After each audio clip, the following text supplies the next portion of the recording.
Love the rhyming. Thank you, Valerie. Thank you, Z. Well, I have a little sample of what we're going to be doing today right here in front of me.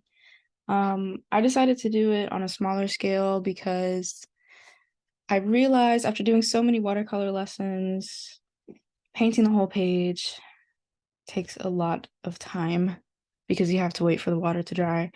And so if you paint less of the page, you have to wait less. It's kind of self-explanatory.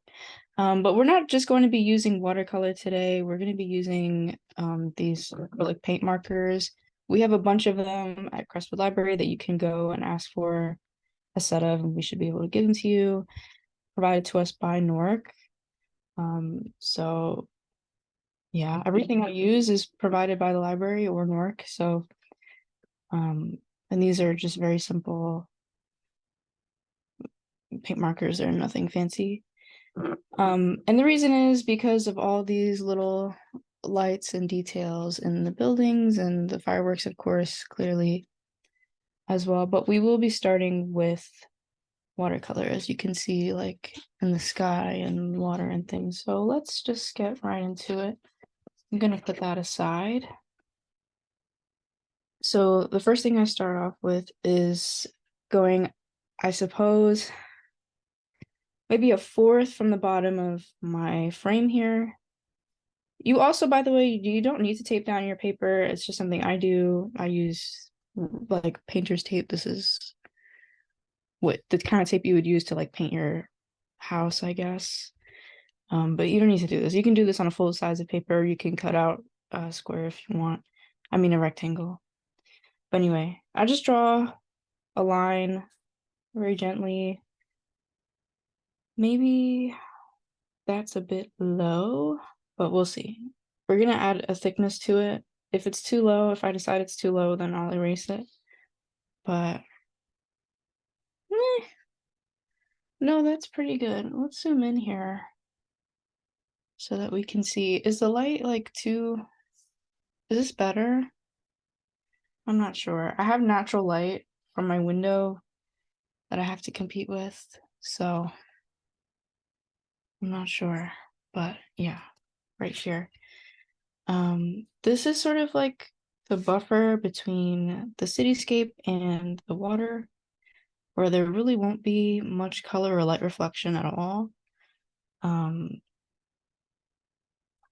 And then of course, like we're going, so this is not just any random cityscape. This is the New York City skyline, I believe, viewed from across the Hudson River. So I try to keep it a little local, right? For the skyline though, I start with the most prominent building to me, which is the Empire State Building, which is sort of 2/3 of the way across, and I just lightly pencil in like a tall right. So the reason why I'm starting with this is because this is going to be our tallest building in the skyline, and everything else is going to be shorter than this. And it's also close to the center, but not quite, following sort of like a visual rule of thirds, if you know what that is. And we're just gonna draw like a triangle on top of that. I can't get the light. You see that? I'm not gonna draw dark because it'll ruin everything. It'll ruin the paper. I'm doing this on watercolor paper. But yeah, that's our Empire State Building right there. Boom. Wow, very easy. And then after that, we're gonna follow with like the next tallest or biggest buildings, which usually have just a flat roof, but some of them don't. So we have one to the right over there. This one's like a little bit taller and like thicker to the left here. And then we have a building all the way over to the left side that has a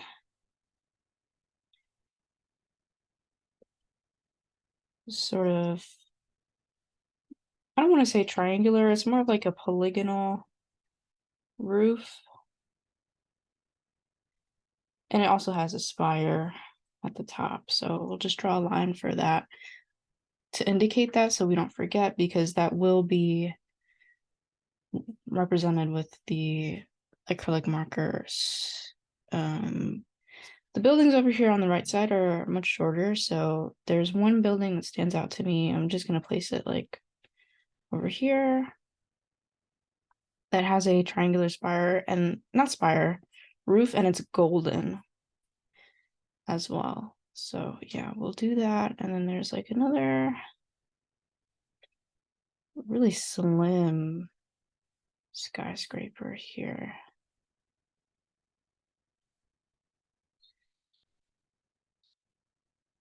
Right, and this is all relative to each other.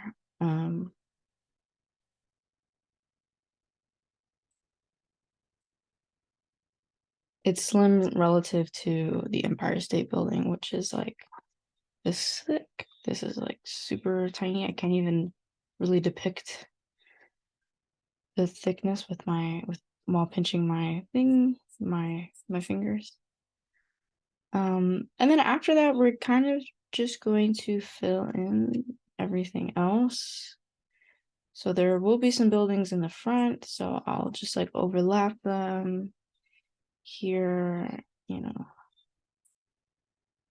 going shorter, going further beyond. I don't recommend doing this with a ruler because I think that would make this process really tedious. This is really supposed to be quick and snappy and fun, not tedious. So, just make sure you get some slightly different roofs and thicknesses and whatnot in there. There's a building right here. And the other thing I want to point out is that there is no empty airspace at the bottom of this skyline. The entire bottom of the skyline is occupied by buildings. There is no gap. That's one of my mistakes that I made in this piece. I have like a really low gap here that this doesn't exist. You want to keep it like sort of like how that looks. Just like just don't worry about that. Or I mean, you can do that too if you want to. It doesn't look too bad. The buildings are a lot taller over on the left of the Empire State Building.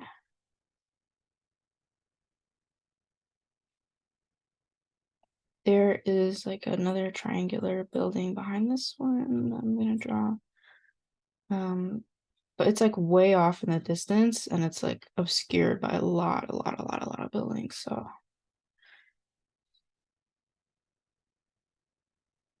yeah.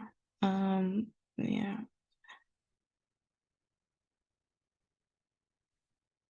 We're going to, that's a building.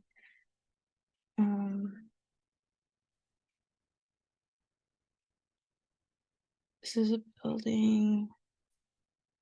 And there's a lot of short buildings too. I assume like warehouses or something along the waterfront. I don't know.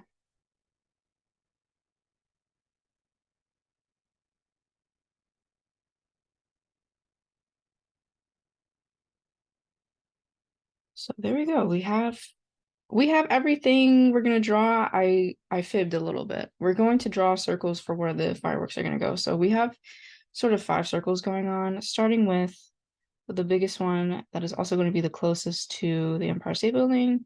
So I'm just gonna draw like a very light circle there, sort of to the right of it slightly, and then we're gonna have an overlapping circle shifted towards the left, and then a smaller circle here towards the right with like another circle at the bottom of it. And then we're gonna have 2 circles all the way to the right.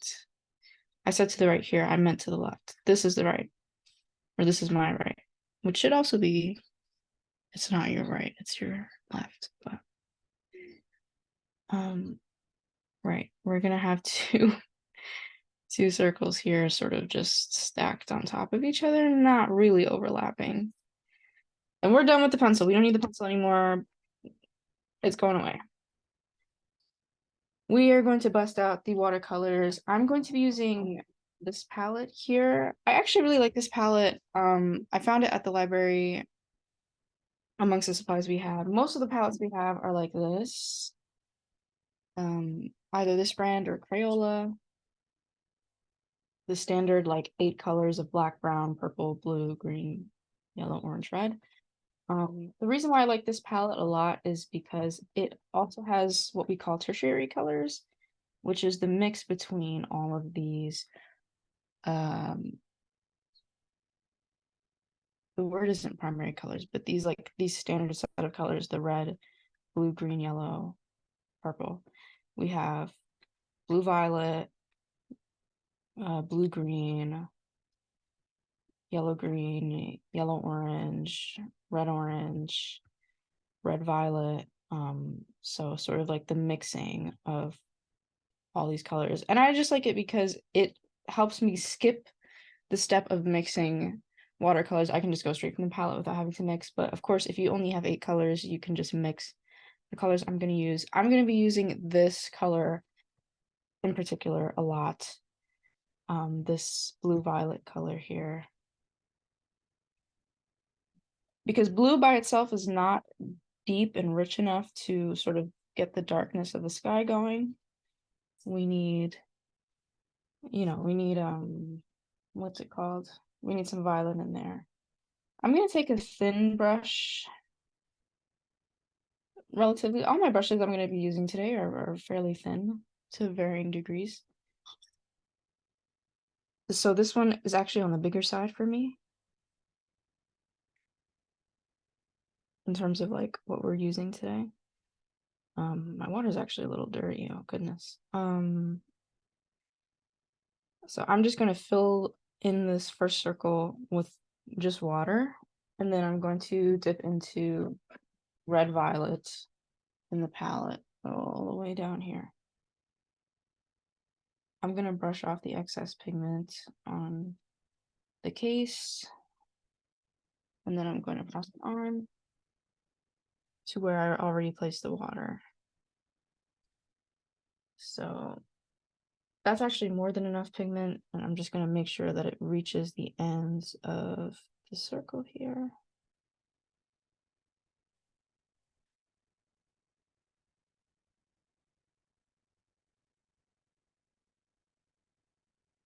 The reason why we're doing this first is because a firework emits a light. So it's not just this like mass of sparkly lines in the midst of the dark sky. Like it's emitting light. You see it reflected on the ocean, or I guess on the Hudson River in this scene. On the water, you see it reflected on the water. It's also lighting up the sky, like sort of having light pollution or whatever. So we're gonna do the same color here, right there. And then I'm gonna go in to this big circle here at the top. I still have some purple violet, some red violet on my brush. That's okay, it's not a big deal.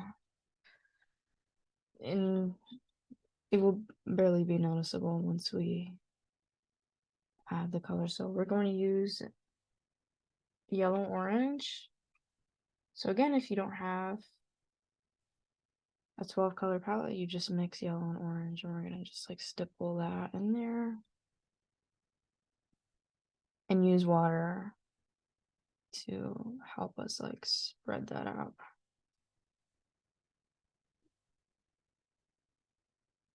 from the center, because the center of the circle is sort of going to be like the impact zone, I suppose. And for the rest of these circles, I think we can use this. I think we can use, for this one, we can use the same color.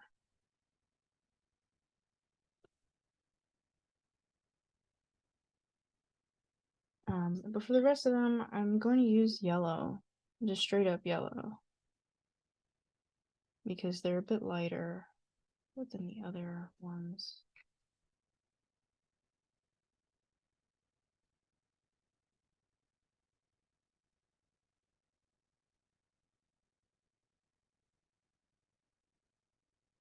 All right, boom. We got some colored blobs in the sky. So now what we're gonna do is paint the water. We're gonna start with the water down here while these dry. So we're gonna do wet on wet for this. So I'm going to saturate the paper with just water. It has some yellow in it, that's fine. It's very negligible, especially a color like yellow that's very light anyway. Maybe it'll add a different quality to the water than what I initially had as well. So I'm going to go in first with just blue, like just straight blue.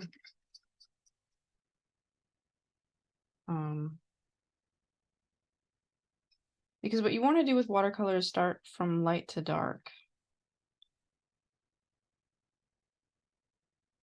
So this is going to be the lightest that our water gets. I'm just going to swipe across from left to right.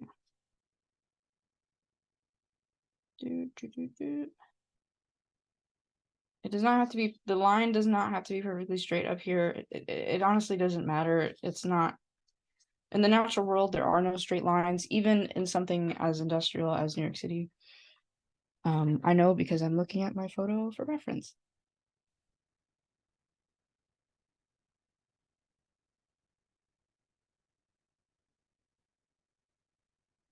So we're going to let that dry, and we're going to move on to our skyline finally, so you can actually see what I drew. But I think you can see it a lot better now that the sun is sort of going down a bit. I'm going to take my thinnest brush that I have. If you have an even thinner brush than this, amazing. This is the thinnest brush I have on hand, and we're gonna go in with some water. We're going to just cover all of this with water.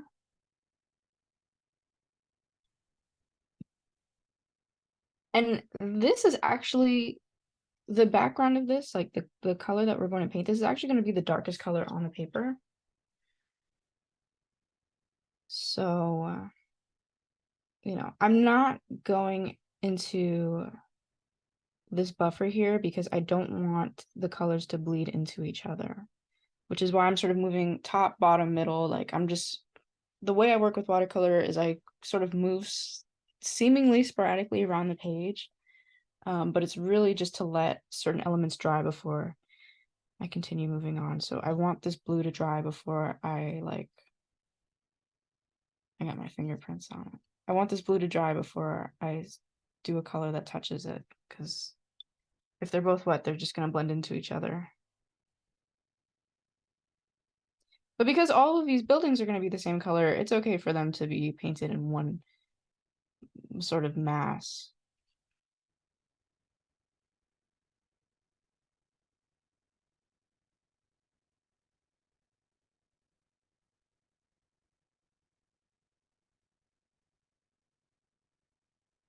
And so for these buildings, I'm actually going to start with straight up violet. So it'll be very, very, very clear what is going on here. Starting from my left to the right.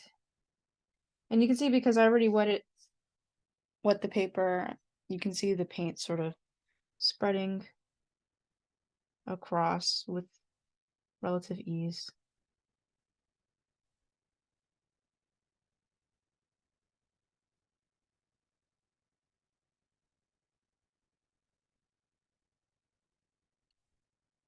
The thing I like about watercolor's transparency is that you can still see the pencil lines you did underneath, which will be helpful in terms of like deciding where the lights go. later on. And whenever your paint starts to get really light like this, like how it got here, you can just dip into your palette and get more. Always.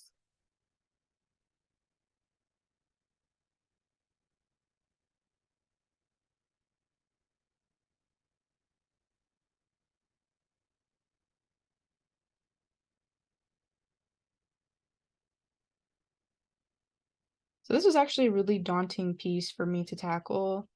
I sort of procrastinated on it a little bit because I was like, I don't know. I've never actually drawn fireworks before in any context, for any reason, in any medium. I'm not much of a fireworks enjoyer personally. Um, I like don't do well with sudden noises, but I was really concerned about how this was going to turn out, how difficult it was going to be. I was very nervous that this was going to be very difficult to pull off. Especially because initially I thought I was going to do all of the color in watercolor instead of using the what are these called? These paint markers here.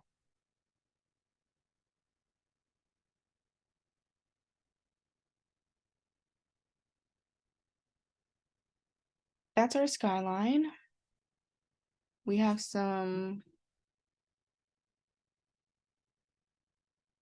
have a little thing going on there, a little mistake, but that's okay. I think our blue is dry, so this is good. This is good.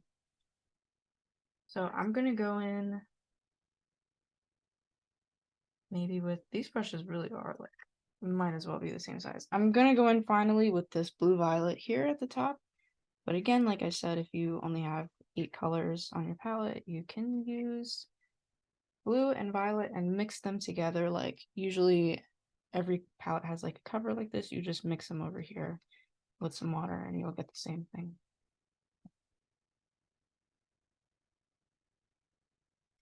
So the water is actually darkest around the edges.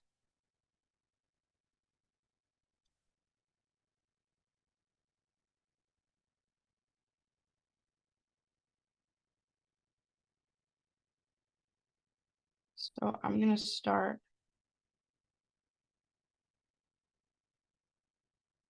at the bottom here and then at the top again and just add water in the middle.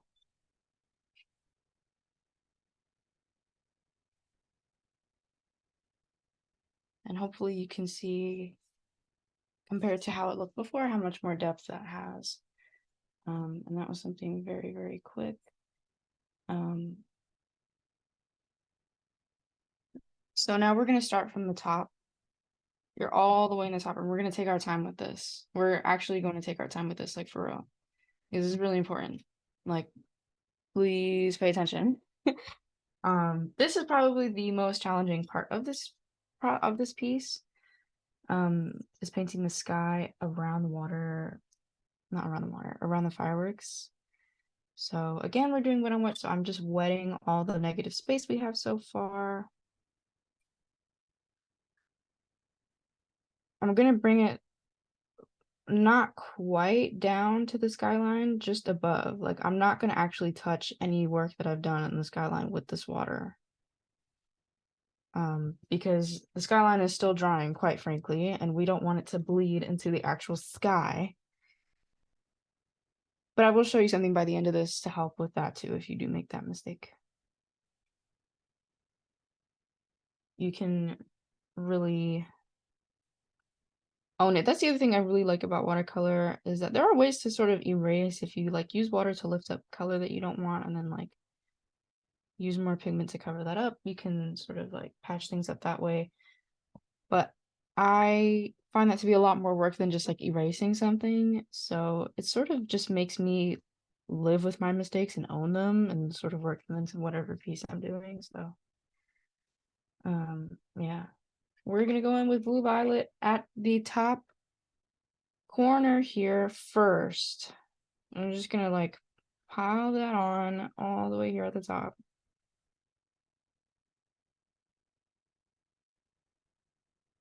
And I'm gonna add some blue green too on the page. And because the page is wet, they will naturally just blend into each other as well. And you'll use the water to guide the pigment down around the circles we've done.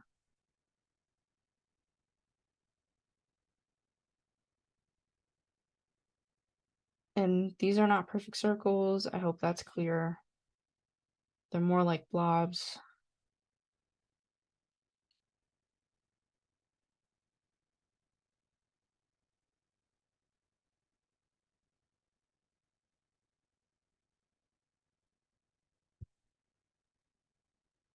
We're starting from the top of the paper without reapplying any pigment to our brush because the sky is darker at the top, further away it is from the skyline than it is at the bottom. The sky is actually quite light amongst the skyline, normally anyway, like without fireworks, just because of all the light pollution.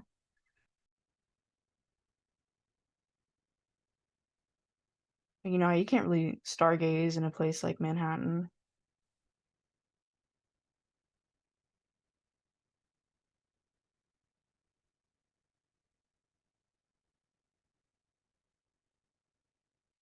Yeah, so we're just gonna bring it down like that, not exactly touching the skyline, but you know, not far away from it either.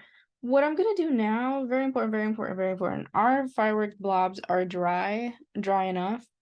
I'm going to clean my brush and just take water on it, clean water, and start from outside and just bring some of the extra sky paint over the blob.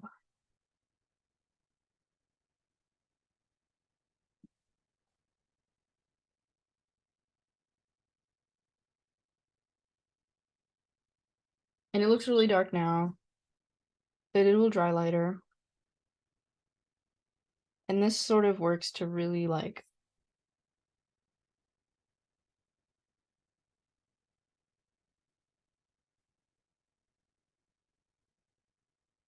blend the two elements together, I find.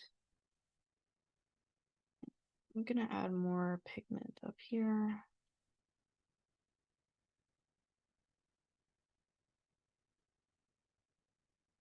Because it's still not dark enough. We might actually wait a little to do that.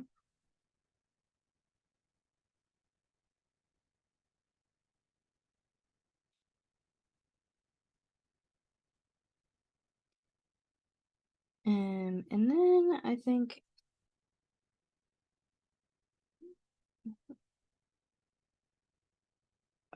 to figure out if your element is dry, you just lightly tap it with your finger.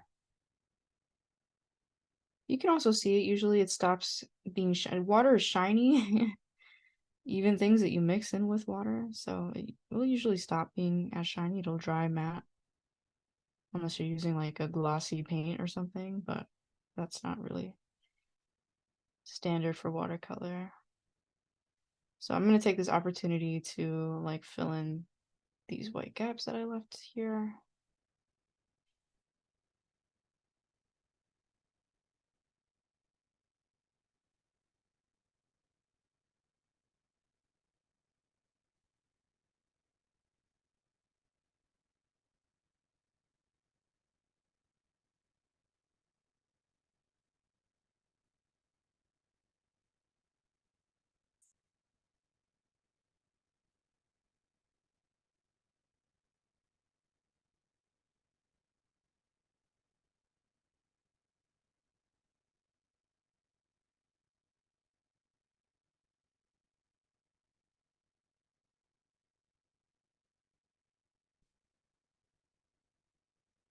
All right. Now I'm gonna go back and continue to darken the water because while it is lighter than the sky, not by much really. Then we're going to go in again.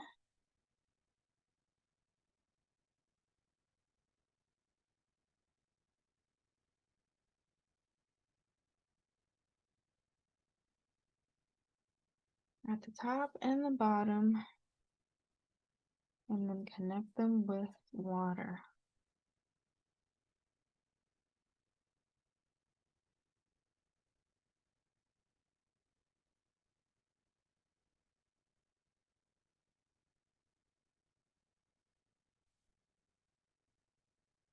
The whole page is wet now.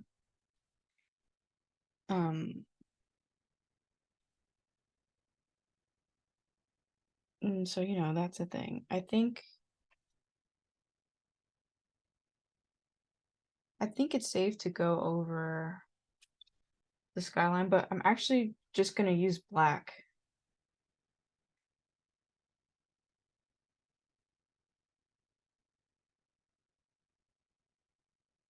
I'm just gonna use black paint. And I know it looks like super, super dark, but again, because watercolor is translucent or transparent a little bit, um, this is not like a Sharpie, which we will actually use later. If I still have it out over here. I actually don't know where my Sharpie is. It's okay.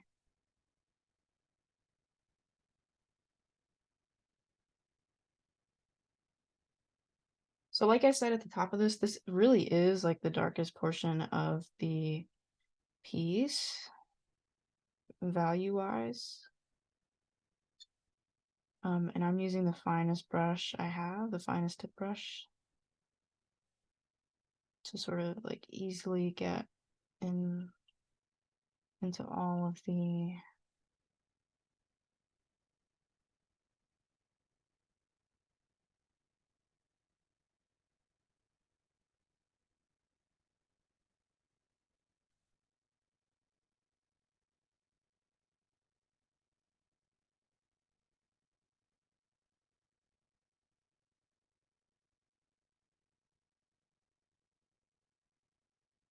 nooks and crannies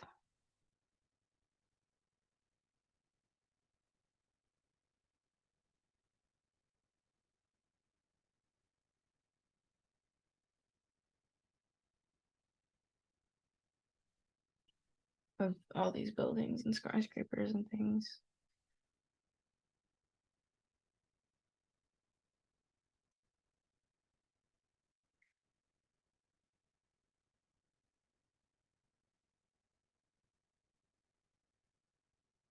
Ideally, though, this is where I would take a break from the piece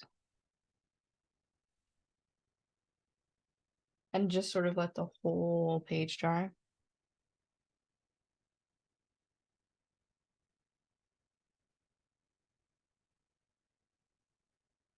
before continuing.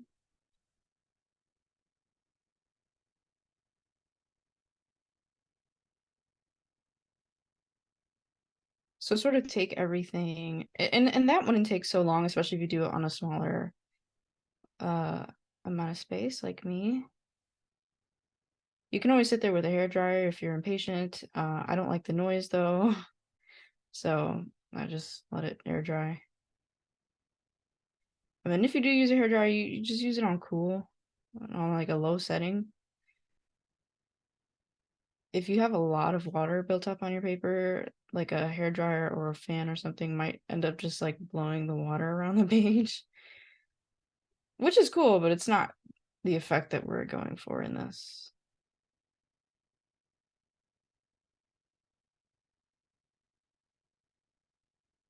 Not a cool setting, but like a low heat setting. Because you still want the, like, you don't want it to be scalding hot, that's all.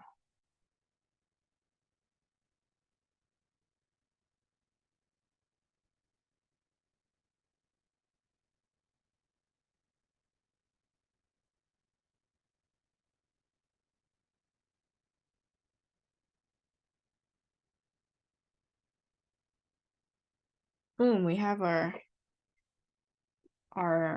cityscape skyline going nuts.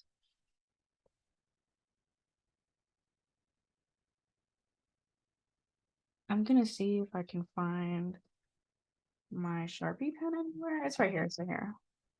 We're gonna use this. This is a lovely thing. I think every adult should have this in general. Not even if you're an artist or whatever, but just like just because. Um,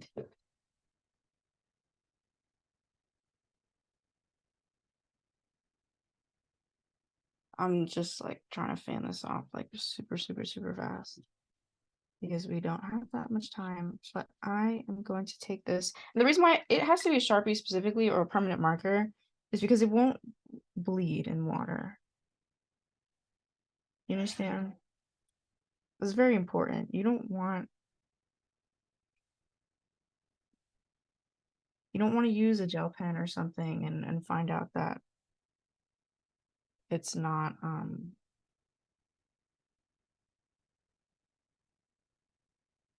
or ink or whatever, and find out that it's not doing what you need it to do.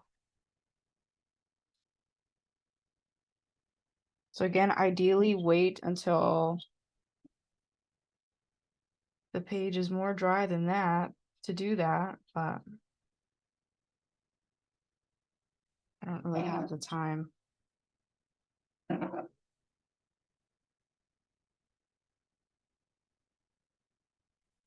I did sort of mess up the sky a bit over here. I lifted some pigment when I didn't mean to.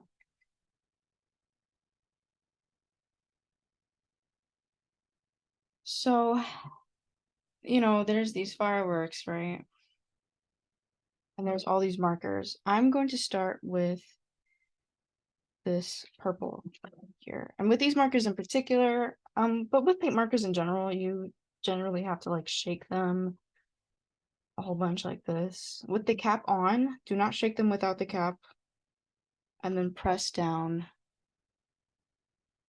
on your page to get it running. And so when drawing a firework, I start with like a center dot. And I just sort of like fan out from there.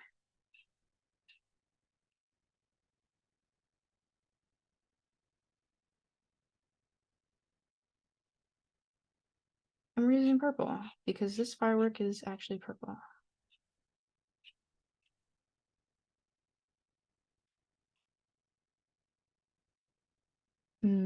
And this firework all the way over here as well. This little purple guy.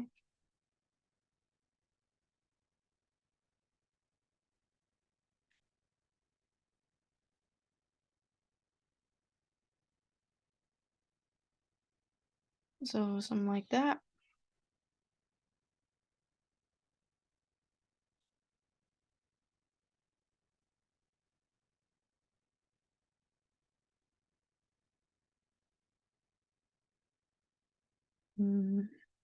And there are a few purple lines like in this right here, but we're gonna save that for later. So next with these two fireworks specifically, we're gonna go in with pink. So I'm shaking them. And this is something you have to do every time you use a paint marker, by the way. You have to shake it with the cap on and then like press it down to get the paint running. You just go right in on top of one another. Or at least I do.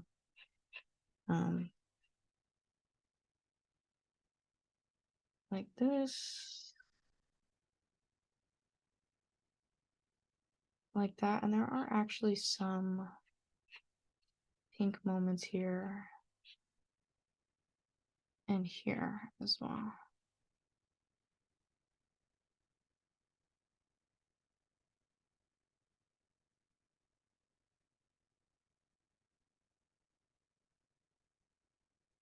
Something I want to do next is going with orange. This orange marker right here. This is going to be like a lot of our firework color. It's going to be orange. So we shook it. So over here, it's not so much a firework as it is like a bunch of dots. Like a bunch of little tiny baby explosions.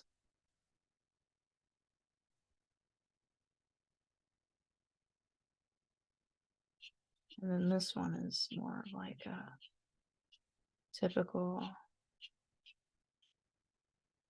shaped looking firework. The center of this firework here is orange. Many of the lines in this one up here at top are going to be orange.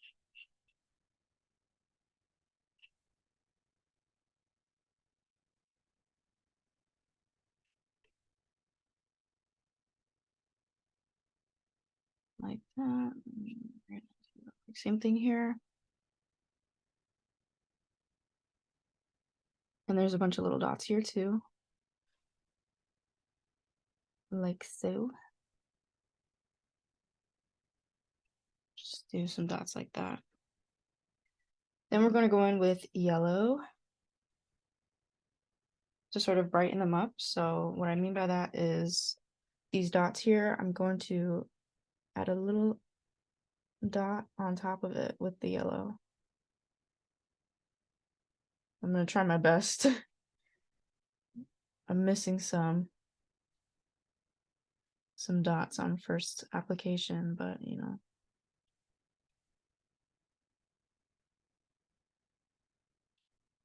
I'm gonna add some lines.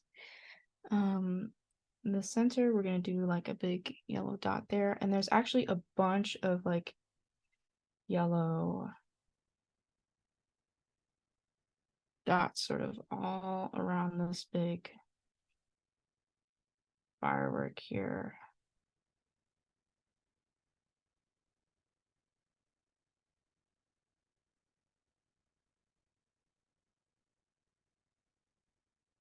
So, well, yeah, we do some of that. We add some lines to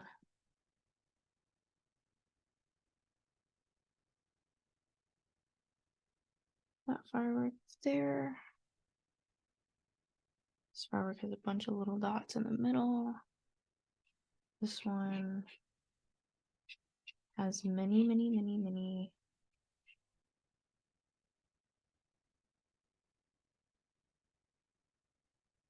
lines. I'm going to go in with a light green. I was hesitant on whether picking this shade of green or like a more normal, like natural shade of green, but I found testing both that this one shows up more green against the dark background. It looks brighter too. So it does give me the effect I'm looking for better than like a true green would. We also have some blue, actually, believe it or not. There's some regular blue. Not too many, but you know, just enough. There's some lines there. There's some lines here. We have some lines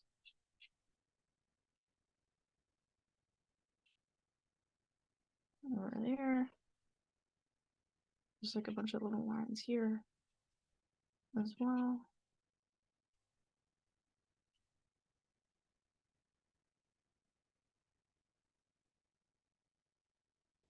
And like around there. And I suppose the final color we've yet to add is red. There's red all over this.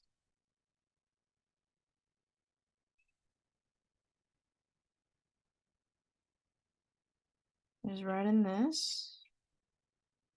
And this.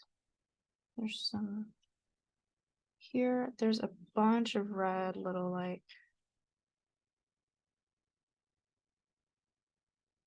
thingies like that, little like lines.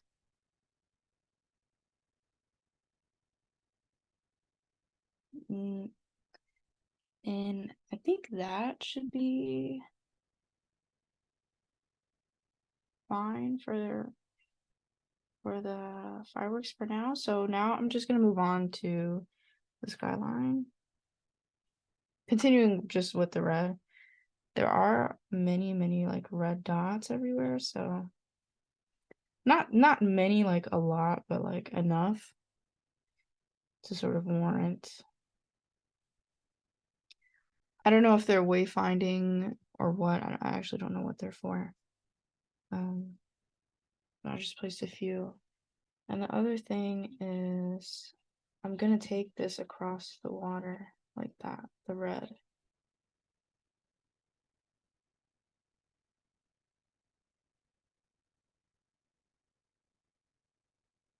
It's gonna be more concentrated near the shore and like a little bit out here.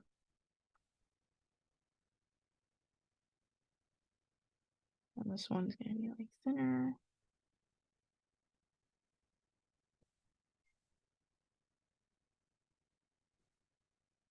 Again, that like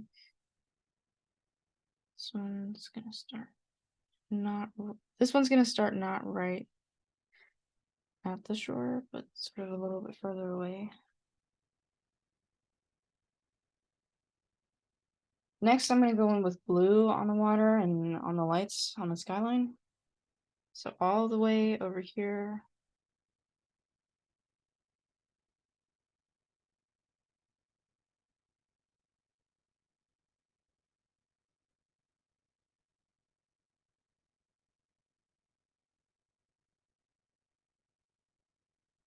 There's many blue lines. I'm just sort of like scribbling back and forth. You know, um,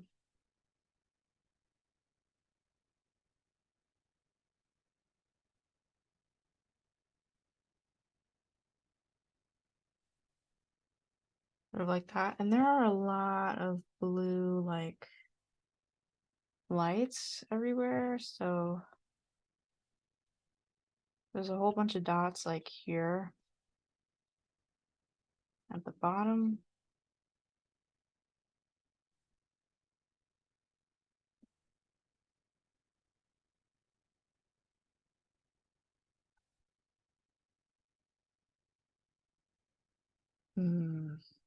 Around these buildings, you know, we got something like that going on. Some some some grids would like break up a lot of the monotony or like repetition of the dots everywhere.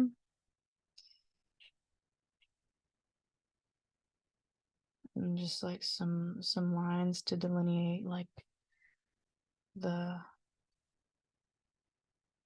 the edges of buildings and things like that. Like here I have the edge of a building.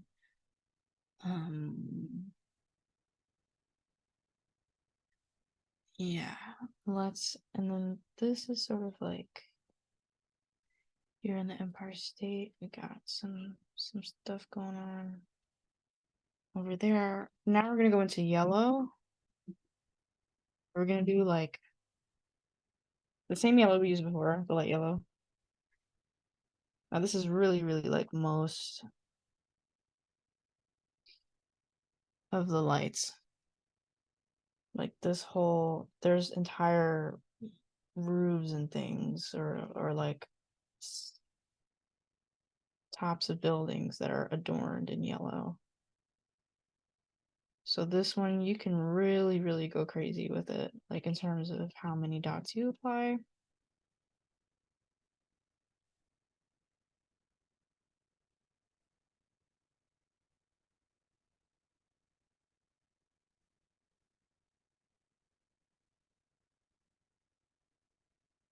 There's a bunch of yellow here.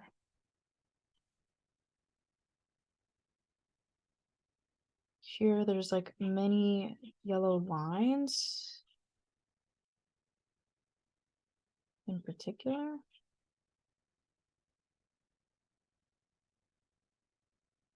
You know,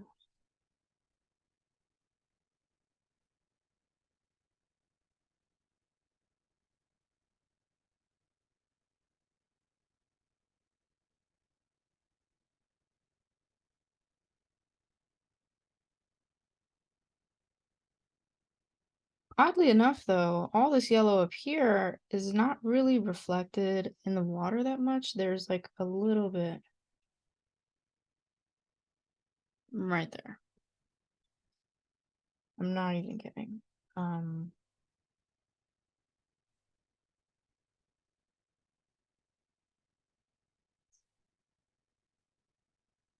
there's some little semblance of green in here, and then the last color we're gonna use is pink. Again, pink also, green also is not really reflected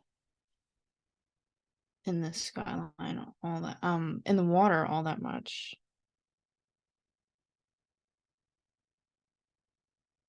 Like really at all. Like kind of just right there. Um, I can use it to highlight the blue shimmer. We're also gonna use white though.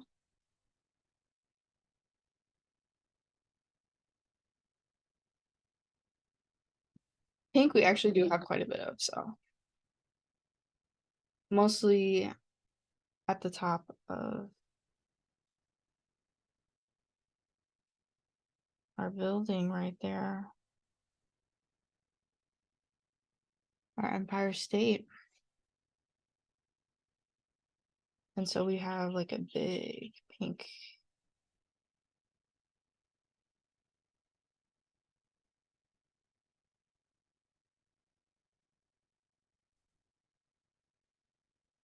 And I'm using the pink to highlight the red as well here in the water.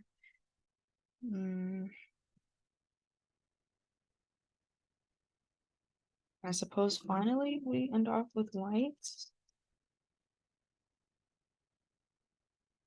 There's a bunch of white dots. Of course, white lights. You can even put them like some places in your fireworks. Just very sparingly though. You actually don't want to overdo it with the white here in the fireworks.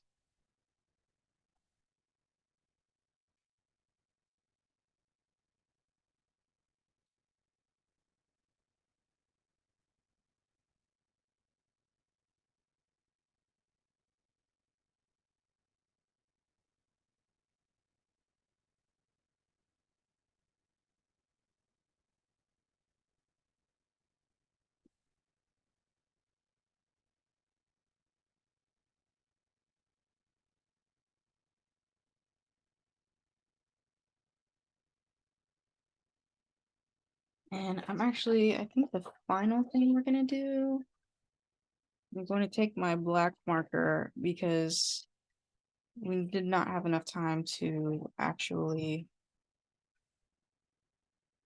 darken this tiny strip that we outlined with Sharpie.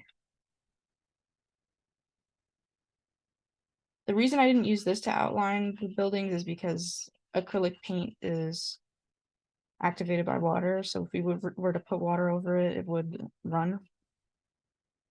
So that's really why, like, you want to save this for last. Like, you don't want to really go over this again with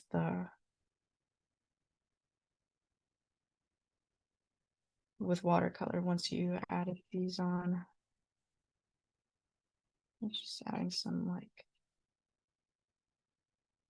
some wave details across the water. I think we're done. We're done.